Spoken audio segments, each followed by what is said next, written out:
আপনাকে না বয়ফ্রেন্ড দিয়েছে?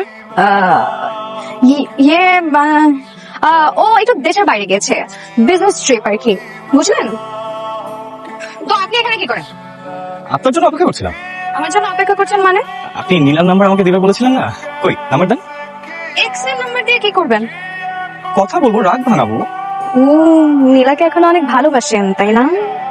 ও জানেন, ওকে ছাড়া আমি রাতে ঘুমাতে পারি না, আমি কিছু খেতে পারি না। এত ভালোবাসেন তাহলে ব্রেকআপ করলেন কেন? এবার এক লম্বা গল্প। আমাকে বলেন, আমি একটু শুনি। কি আর শুনবেন, আসলে আমার অফিসে না একটা মানি স্ক্যাম হয়, কিন্তু নিজেদেরকে বাঁচাতে গিয়ে আমার উপর দোষ চাপায় দেয়। আমি মানসিক ভাবে খুব বিপর্যস্ত হয়ে পড়ি। নীলার সাথে দেখা হতো না, কথাবার্তা হতো না।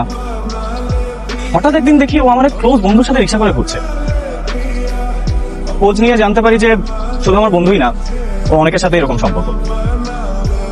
আমি সন্দেহ করে আমার সাথে ব্রেকআপ করে। এরপর থেকে আসলে কাউকে বিশ্বাস করতে পারি। তারপরে নীলাকে ভালোবাসেন? ভুল তো মানুষই করে, তাই না? তাই বলে তো সব শেষ না, ভুল শুধরে নেওয়া যায়।